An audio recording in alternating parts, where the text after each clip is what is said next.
So எல்லோரும் good morning. என்னோட பேர் போஸ். ஸோ நான் வந்து ஆர்ஆர்பிபிஓ தமிழ்நாடு கிராம பேங்க், அப்புறம் ஐபிஎஸ் கிளர்க் இந்தியன் பேங்க், அப்புறம் OSC assistant. So 3 exam clear பண்ணியிருக்கேன். ஸோ என்னோட வெற்றி காரணம் யாருன்னு பார்த்தீங்கன்னா, first of all Suresh academy. So என்னோட பேரண்ட்ஸ், என்னோட ஃப்ரெண்ட்ஸ். ஸோ ஸ்டார்டிங்கில் வந்து நான் பேங்க் எக்ஸாம் ப்ரிப்பேர் பண்ணுறதுக்கு எனக்கு ஐடியா வந்து பார்த்தீங்கன்னா, எங்கள் அண்ணன் இருக்காங்க. எங்கள் அண்ணன் ஆர்ஆர்பி கிளர்க் கிளியர் பண்ணியிருக்காங்க. ஸோ அவங்க வந்திருக்காங்க. ஸோ அவங்க தான் வந்து இந்த மாதிரி பேங்கிங் எக்ஸாம் வந்து இந்த மாதிரி ப்ரிப்பரேஷன்ஸ்லாம் பண்ணு, இந்த மாதிரி ஃபீல்டில் இந்த மாதிரி சிலபஸ்லாம் இருக்குன்னு சொல்லி என்னை மோட்டிவேட் பண்ணி என்னை ஸ்டார்டிங் அந்த ப்ரிப்பரேஷன் பண்ணுறதுக்கு ஸ்டார்ட் பண்ணதுக்கு வந்து யார் பார்த்தீங்கன்னா எங்கள் அண்ணன். அவங்க பேர் சுனில். நெக்ஸ்ட் காலேஜ் வந்து பார்த்தீங்கன்னா ஃபுல் அண்ட் லாக்டவுன் தான். 1 வருஷம் தான் காலேஜுக்கே போனேன். ஸோ 2 வருஷம் ஃபுல்லாக ஆன்லைன் கிளாஸ் தான். ஸோ அதுக்கப்புறம் எங்கள் அப்பா வந்து நீ எம்எஸ்சி ஃபிசிக்ஸ் படி சொன்னாங்க. நான் வந்து எனக்கு வந்து எப்படி எம்எஸ்சி ஃபிசிக்ஸ் முடிச்சுட்டு நம்ம பேங்க்ஸ் வந்து ப்ரிப்பேர் பண்ண போகிறோம். ஸோ அதுக்கு வந்து நம்ம ஸ்ட்ரெயிட்டாகவே நம்ம ஜாயின் பண்ணிக்கலாம்னு சொன்னாங்க. அதுக்கப்புறம் எங்கள் அப்பா வந்து காலேஜில் ஃபீஸும் கட்டிட்டாங்க, பே பண்ணிட்டாங்க. இருந்தாலுமே நான் வந்து பேங்க் எக்ஸாம் தான் படிக்கணும்னு உறுதியாக இருந்தேன். ஸோ அதுக்கப்புறம் நான் எங்கள் ஃபீல்டுக்குள்ள வந்ததுக்கப்புறம் நான் ஃபஸ்ட் வந்து எல்லா ப்ரிலிம்ஸும் எனக்கு கிளியர் ஆகலை. அப்புறம் கொஞ்சம் கொஞ்சமாக நான் எல்லாமே ப்ரிப்பேர் பண்ணி கொஞ்சம் கொஞ்சமாக ப்ரிலிம்ஸ் எல்லாமே கிளியர் ஆகிடுச்சு. அப்புறம் ஒரு கட்டத்தில் மெயின்ஸ் எதுவுமே கிளியர் ஆகலை. அப்புறம் ப்ரிப்பேர் பண்ணி அதுக்கு என்னென்ன ஸ்ட்ராட்டஜி எல்லாம் ஃபாலோ பண்ணி மெயின்ஸ் எல்லாமே கிளியர் ஆகிடுச்சு. அதுக்கப்புறம் நான் கொஞ்சம் கொஞ்சமாக ப்ரிப்பேர் பண்ணதுக்கப்புறம் நான் ஃபஸ்ட்டு என்ன செஞ்சேன்னா, இன்டர்வியூ வந்ததுக்கப்புறம் இன்டர்வியூவில் வந்து சுந்தர் சார், மிதுன் சார் இவங்களாம் நல்லா கைட் பண்ணாங்க. சுந்தர் சார் வந்து இன்டர்வியூ எப்படிலாம் பேசணும், என்ன மாதிரிலாம் நடக்கிறது, பேசுறது எல்லாமே சுந்தர் சார் வந்து சொல்லி கொடுத்தாரு. நிறைய மோட்டிவேட்லாம் பண்ணார். எனக்கு வந்து பார்த்தீங்கன்னா ஆர்ஆர்பிபிஓக்கு வந்து இன்டர்வியூ டைம் வந்து ரொம்ப கம்மியாக தான் இருந்துச்சு. எனக்கு ரிசல்ட் பண்ணதுக்கப்புறம் இன்டர்வியூ வந்து ஒரு 5 நாள் தான் கேப் இருந்துச்சு. அப்புறம் நான் என்ன பண்ணேன்னா, மார்க் இன்டர்வியூ வந்து ஒரு நாளைக்கு 2 மார்க் இன்டர்வியூலாம் நான் அட்டன் பண்ணேன். ஸோ அப்படி அட்டன் பண்ணி சேர்ந்து நான் ஆர்ஆர்பிபிஓ எனக்கு இன்டர்வியூ வந்து எந்த ஒரு பயமும் இல்லாமல் நல்லா நிதானமாக பேசி அந்த எக்ஸாம் கிளியர் ஆகிடுச்சு எனக்கு. ஃபஸ்ட்டு வந்து என்னோட பேரண்ட்ஸ்க்கு வந்து நான் ரொம்ப தேங்க்ஸ் சொல்லிக்கிறேன் இந்த மெயிலில். எங்கள் அம்மா வந்து பார்த்தீங்கன்னா காலையிலே என்னை வந்து 4 மணிக்கு 4:30 வந்து எழுப்பிடுவாங்க.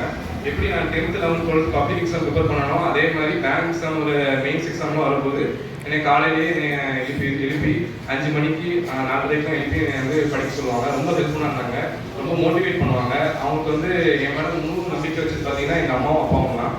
எங்கள் அப்பா வந்து பார்த்தீங்கன்னா வெளியே இப்போ மெயின்ஸ் எக்ஸாம்லாம் வந்து பார்த்தீங்கன்னா வெளியே போடுவாங்க.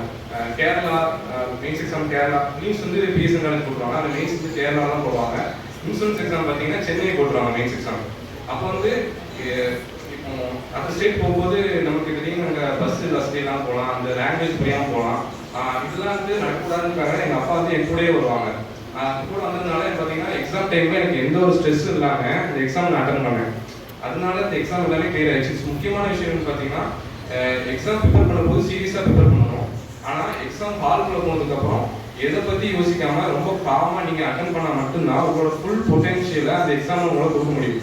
எப்பவுமே ஸ்ட்ரெஸ் பண்ணவே கூடாது.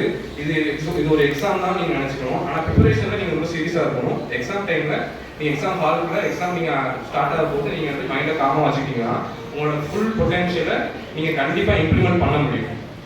ஸோ நெக்ஸ்ட் இதுக்கப்புறம் அந்த ப்ரிப்பரேஷன்லாம் நான் வந்து போயிட்டு இருக்கும்போது நிறைய ஸ்ட்ரகிள்ஸ் தான் வந்துச்சு.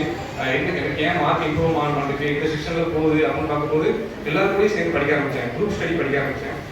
முக்கியமாக பார்த்தீங்கன்னா குரூப் ஸ்டடி படிக்கும்போது ஒரு 4 பேர் போகும். அந்த 4 பேரில் வந்து ஒருத்தருக்கு ரீசனிங் நல்லா வரும், ஒருத்தருக்கு இங்கிலீஷ் நல்லா வரும், ஒருத்தருக்கு மேக்ஸ் நல்லா வரும். ஸோ அப்படி இருக்கும்போது அவங்களுக்கு தெரியாததெல்லாம் நான் அவங்களுக்கு கேட்டு தெரிஞ்சுப்பேன். ஸோ நான் குரூப் ஸ்டடியில் வந்து எனக்கு நான் நல்ல என்னோட இம்ப்ரூவ்மெண்ட்டை இம்ப்ரூவ் பண்ணதுக்கு காரணம் என்னன்னு பார்த்தீங்கன்னா வேல்கணேஷ் சார், அப்புறம் அவினாஷ் அவர். இவரோட சேர்ந்து படிச்சது வந்து பார்த்தீங்கன்னா அவருக்கு இங்கிலீஷ் நல்லா வரும், இவருக்கு மேக்ஸ் ரீசனிங் நல்லா வரும். அவரோட சேர்ந்து ஒர்க் அவுட் பண்ணி நைட்டு 10 மணி வரை உட்காந்து படிப்போம். 10 மணி வீட்டுக்கு போகுது 10:30 ஆயிடும். இந்த அகாடமியில் 10 மணி வரை உட்காந்து படிப்போம். நானும் வரும். டெய்லியும் வந்து வருவார். டெய்லியும் வந்து நான் கூட சேர்ந்து நல்லா படித்து எக்ஸாம் கிளியர் ஆனாலும் அவர் கிளியர் ஆகலனாலும் நல்லா மோட்டிவேட் பண்ணுவார், நல்லா பேசுவார். அதே மாதிரி இங்கே வந்து லாஸ்ட் இயர் வந்து தினேஷ் சார்னு ஒருத்தர் ஐபிஎஸ் கிளியர் பண்ணார்.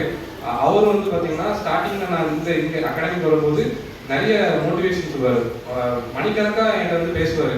இந்த மாதிரி எக்ஸாம் இப்படி பண்ணேன், இந்த எக்ஸாம் வந்து இவ்வளோ ஸ்ட்ரெஸ் பண்ணிக்காத, என்னென்ன ஸ்ட்ராட்டஜி சொல்லிட்டுன்னு அவங்க நிறைய சொல்லுவார் தினேஷ் சார். ஸோ அவருக்கும் இந்த இதில் தேங்க்ஸ் சொல்லிக்கிறேன். ரெண்டாவது வந்து மிதுன் சார்.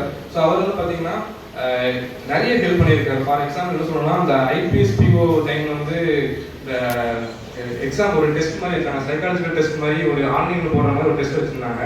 ஸோ அந்த டெஸ்ட்டில் வந்து எனக்கு இந்த மொபைலில் வந்து சரியாக ஒர்க் ஆகாது.